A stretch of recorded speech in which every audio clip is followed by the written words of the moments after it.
The Amazon rainforest is not a wilderness untouched by people. It is a home. For thousands of years, indigenous tribes have lived within its green embrace. Their story began long before recorded history, as early as 13,000 years ago. These first peoples were pioneers, adapting to the forest's challenges and learning its secrets. They were not just surviving. They were building societies, creating cultures, and shaping the very landscape around them. Their connection to the land is not one of ownership, but of kinship. The forest is their relative, their provider, and the center of their world, a bond that has endured for countless generations. This ancient relationship is written in the soil itself. Archaeologists have discovered terra preta, or Amazonian dark earth, which is a very fertile soil created by early inhabitants. They made it by adding charcoal, pottery fragments, and organic waste to the naturally poor soil of the rainforest. This innovation allowed for larger, more stable communities to grow. It shows that these ancient peoples were not passive residents, but active managers of their environment. They understood the forest cycles and worked with them to create a sustainable home, proving that human presence can enrich the land, not just take from it. The journey into the Amazon was a slow and careful one. The first people likely followed the great rivers, which served as natural highways through the dense jungle. They learned which plants were food, which were medicine, and which were poison.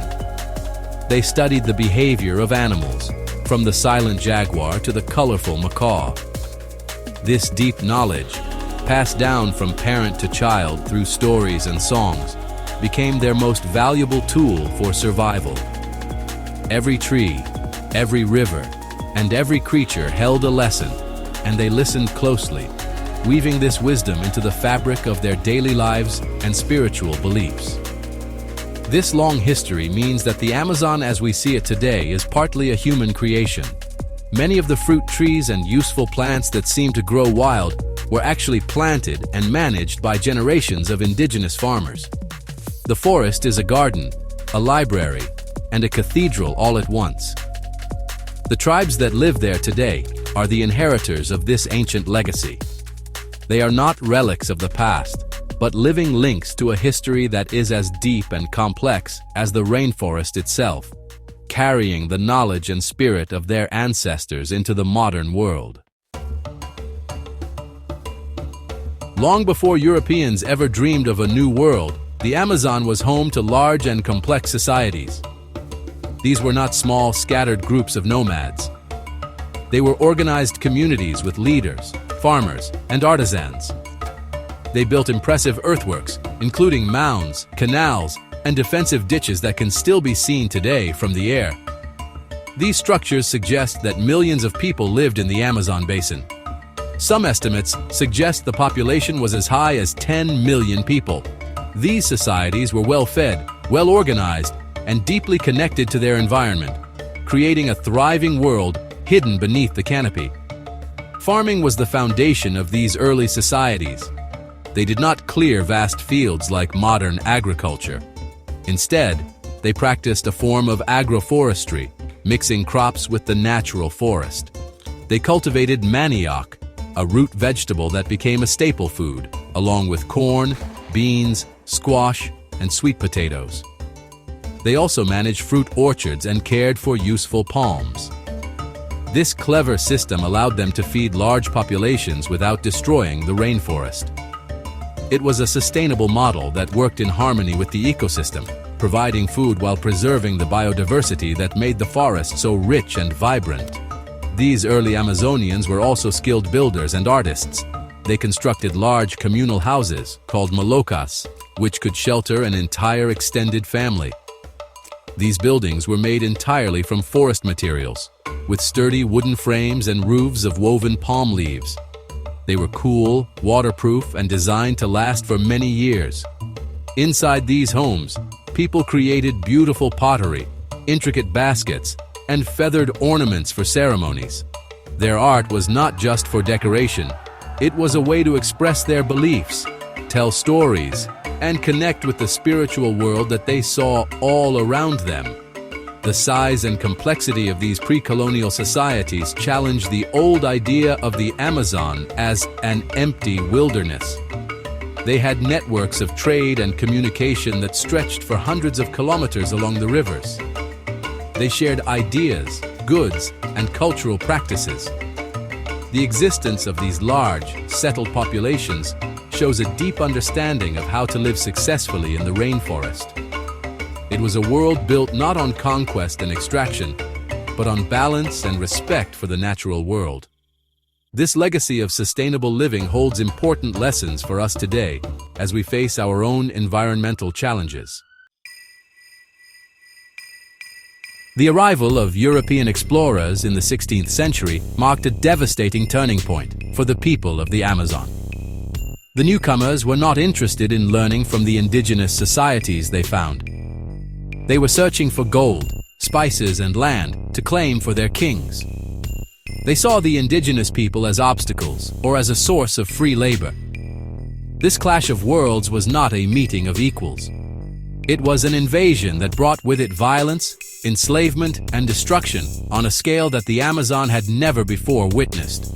The balance that had existed for thousands of years was shattered. The most deadly weapon the Europeans brought was not a sword or a gun, but disease. The indigenous people had no immunity to illnesses like smallpox, measles, and influenza, which were common in Europe. These diseases swept through the Amazon like wildfire, often arriving in a village even before the explorers themselves. Entire communities were wiped out in a matter of weeks. The sickness killed leaders, healers, and elders, taking with them irreplaceable knowledge and cultural memory. It is estimated that up to 90% of the indigenous population died from disease in the first century after contact. In addition to disease, the indigenous people faced brutal violence. Those who were not killed by sickness were often forced into slavery. They were made to work on plantations or in mines under horrific conditions. The rubber boom in the late 19th and early 20th centuries was a particularly dark period. Thousands of indigenous people were enslaved and forced to tap rubber trees, suffering torture and death if they failed to meet their quotas. Tribes that resisted were hunted down and massacred. Many communities fled deeper into the forest to escape the violence, beginning a long history of isolation. The consequences of this period were catastrophic. Countless tribes disappeared forever, their languages silenced and their cultures lost to history. The once large populations were reduced to small scattered groups, struggling for survival. The complex societies with their large towns and farms vanished, leaving only faint traces on the land. The trauma of this period has been passed down through generations. The memory of the violence and disease continues to shape the relationship between indigenous peoples and the outside world today, fueling a deep-seated distrust and a powerful desire to protect their remaining lands and people from harm. Despite the immense losses, the Amazon remains a place of incredible human diversity. Today, there are around 400 distinct indigenous tribes living in the rainforest, each with its own unique identity. This diversity is most obvious in their languages. It is estimated that over 300 different languages are spoken in the Amazon basin. Some are spoken by thousands of people, while others are endangered, with only a few elderly speakers left. Each language is a special way of seeing the world, holding unique concepts and knowledge about the forest that cannot be translated. When a language is lost, a whole world of understanding disappears with it. Central to nearly all Amazonian cultures is the belief that the forest is alive. It is not just a collection of trees and animals. It is a sentient place filled with spirits. Trees, rivers, rocks, and animals all have their own spirit and consciousness. For these tribes, there is no separation between the physical and spiritual worlds. Shamans, the spiritual leaders of the community, have the special ability to communicate with these spirits. They travel to the spirit world in trances, often with the help of sacred plants, to heal the sick, predict the future, and maintain balance between the human community and the forest. This spiritual worldview is expressed through art and ceremony. Body paint, made from plant dyes like annatto and genipapo, is a living art form. The geometric patterns are not just decoration, they protect the wearer from harm, indicate their social status, and connect them to the spirit world. Featherwork is another important art. Beautiful headdresses and ornaments are made from the colorful feathers of birds like macaws and toucans. These are worn during ceremonies that mark important events like harvests, initiations, and funerals. These rituals are vital for reinforcing community bonds and honoring their relationship with the forest. The beliefs and customs of Amazonian tribes are as varied as the forest itself. Some tribes, like the Yanomami, are known for their fierce independence and complex social politics. Others, like the Ashaninka, have a long history of trade and interaction with other groups. Some revere the jaguar as a powerful spiritual being, while others see the anaconda as the creator of the rivers. This rich tapestry of cultures is a testament to the resilience and creativity of the human spirit. It is a precious heritage that offers alternative ways of understanding our place in the world and our relationship with nature. The daily life of Amazonian tribes is, well, really a masterclass in sustainability. Their homes, food systems, and medicine are all sourced directly from the forest in a way that ensures its continued health. Many communities live in large, single-structure homes known as malokas or shabonos. These are built by the entire community using wood for the frame and palm fronds for the roof. Inside, families have their own sections where they hang their hammocks. The open design encourages a communal lifestyle, where food is shared, children are raised by everyone, and decisions are made together. These homes are more than just shelters. They are the heart of the community. Food is gathered through a combination of farming, hunting, fishing, and foraging. In their gardens, they grow staples like manioc, which they process to make flour and bread. They also hunt animals like peccaries, tapirs, and monkeys, using bows and arrows or blowguns with poisoned darts. The poison, called curare, is made from specific plants and paralyzes the animal without tainting the meat. Fishing is also a vital source of protein. They use spears, nets, and even a special vine that, when mashed and put in the water, temporarily stuns the fish, making them easy to collect. This diverse food strategy ensures they always have enough to eat without over-harvesting any single resource. The rainforest is also their pharmacy. Indigenous peoples possess an encyclopedic knowledge of medicinal plants, a wisdom passed down through generations. They know which leaves can soothe a fever, which bark can heal a wound, and which roots can cure a stomachache. The shaman plays a key role in healing, not only by administering these plant-based remedies, but also by addressing the spiritual causes of illness. This traditional medicine is highly effective and is now being studied by scientists from around the world, who are beginning to recognize the immense value of this ancient knowledge system. This way of life is built on a deep respect for the environment. Indigenous people do not see nature as something to be conquered or exploited. They see themselves as part of it. They take only what they need and are careful to leave enough for the forest to regenerate. They perform rituals to ask for permission from the spirits of the forest before they hunt an animal or cut down a tree. This worldview fosters a profound sense of stewardship and responsibility. Their survival depends on the health of the forest, and the health of the forest, in turn, depends on their careful management. Deep within the most remote corners of the Amazon rainforest live the uncontacted tribes. These are communities that have chosen to live in voluntary isolation, avoiding contact with the outside world. There are believed to be more than 100 such groups, living primarily in the border regions of Brazil, Peru, and Colombia. They are not lost or primitive. They are peoples who are aware of the outside world and have made a deliberate choice to stay away from it. Their isolation is a survival strategy, born from a history of violent and tragic encounters with outsiders. The reasons for their isolation are rooted in trauma. For centuries, contact with the outside world has brought them nothing but disease, violence, and enslavement. Many of these groups are likely survivors of massacres, such as those that occurred during the rubber boom, or descendants of people who fled deep into the forest to escape the horrors of colonization. They have seen the destruction that follows outsiders, the chainsaws, the diseases, the guns. Their decision to remain isolated is a rational response to these historical and ongoing threats. They are protecting themselves, their culture, and their lives by staying hidden. Protecting these tribes is a major challenge. Their lands are under constant threat from illegal loggers, miners, and drug traffickers who invade their territories. These invasions not only destroy the environment they depend on, but also risk accidental and violent contact. Even a common cold could be deadly for them. To protect them, governments in countries like Brazil and Peru have created large protected territories.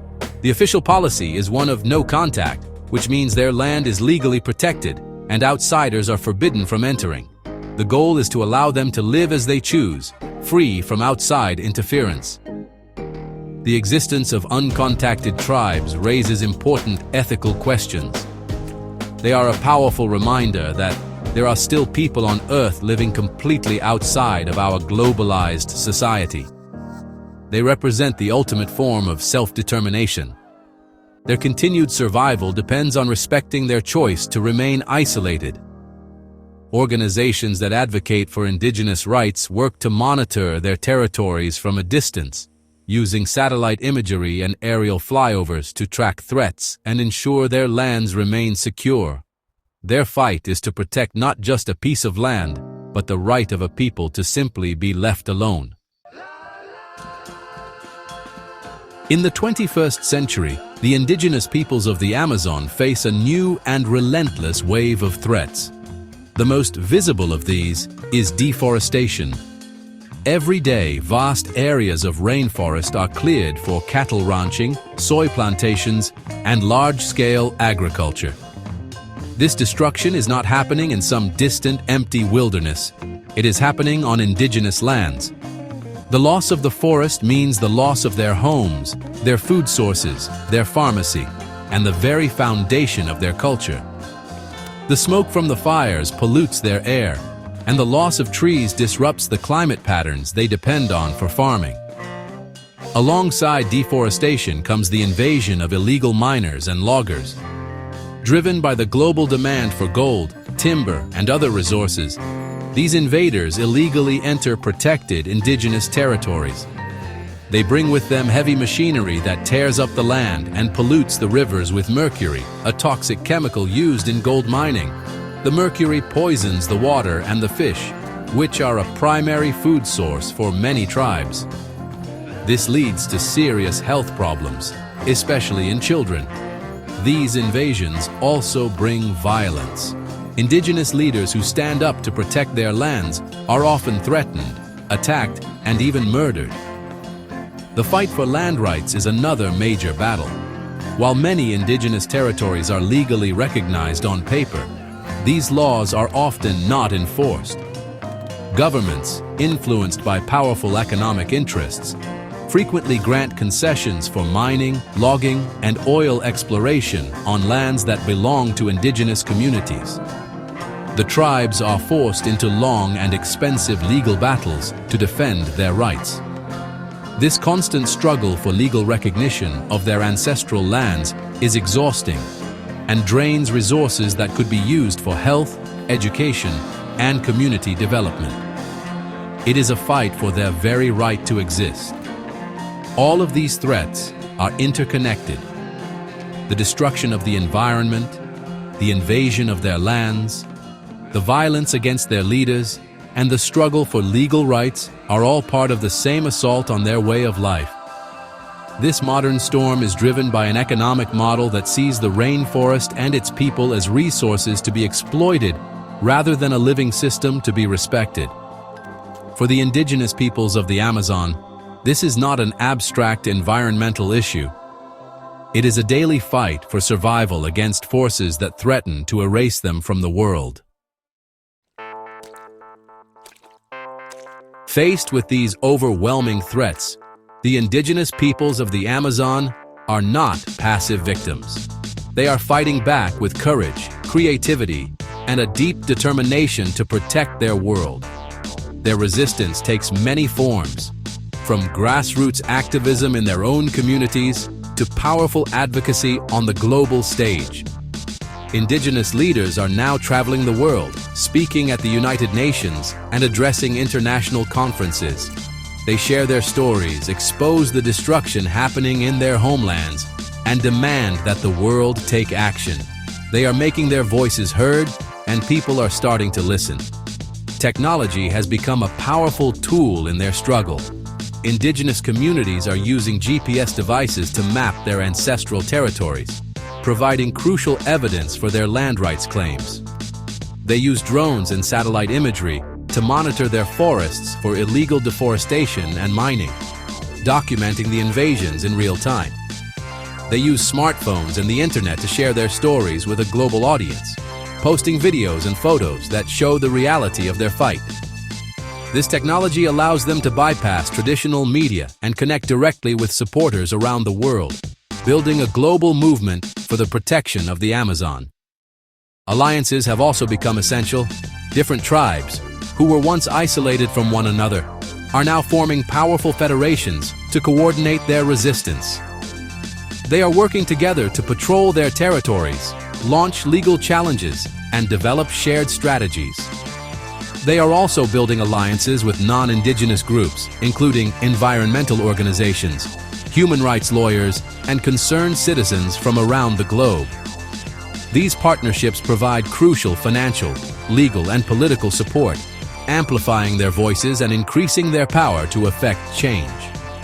This unity is their greatest strength in the face of powerful opponents.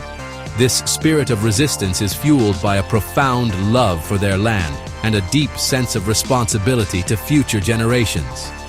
The elders provide the wisdom of tradition, while the young people bring new energy and skills. They are not just fighting against something, they are fighting for something, for a future where their children can continue to live in harmony with the forest, speak their languages, and practice their cultures. Their resistance is a powerful expression of hope and resilience, a testament to the enduring strength of the human spirit in the face of adversity. Despite the darkness of the challenges they face, there are real signs of hope for the indigenous peoples of the Amazon. Education is becoming a powerful force for change. A new generation of indigenous youth is attending schools and universities, becoming lawyers, doctors, teachers, and scientists. They are gaining the tools of the modern world not to abandon their culture, but to defend it more effectively. These young leaders are blending traditional knowledge with modern skills, creating innovative solutions for their communities and building a bridge between two worlds. Sustainable economic projects offer a path away from destruction. Instead of allowing their lands to be logged or mined, some communities are developing their own economies based on the living forest. Ecotourism is one example, where they invite visitors to experience their culture and the wonders of the rainforest in a respectful way. This provides income while creating a strong incentive to protect the environment. They are also marketing non-timber forest products such as acai berries, Brazil nuts, and natural medicines, selling them to a global market that values sustainability and fair trade. Legal victories are providing crucial protection. After years of struggle, indigenous groups have won landmark court cases that affirm their rights to their ancestral lands. These legal precedents have helped to stop destructive projects, expel illegal invaders, and force governments to uphold their own laws. While the fight is far from over, each victory sets a powerful example and strengthens the legal framework for indigenous rights across the Amazon. These wins are a testament to their persistence and the growing recognition that indigenous peoples are the best guardians of the rainforest. The future of the Amazon depends on the survival of its people. The greatest source of hope lies in the resilience of the indigenous communities themselves. They are adapting, innovating, and fighting for their future with unwavering spirit. The young people are learning the old stories from their elders, while also engaging with the modern world on their own terms. They are proving that it is possible to be both modern and indigenous. They are the guardians of an ancient wisdom that the world desperately needs, and in their struggle for survival lies the hope for a healthier, more balanced future for the Amazon and for all of humanity.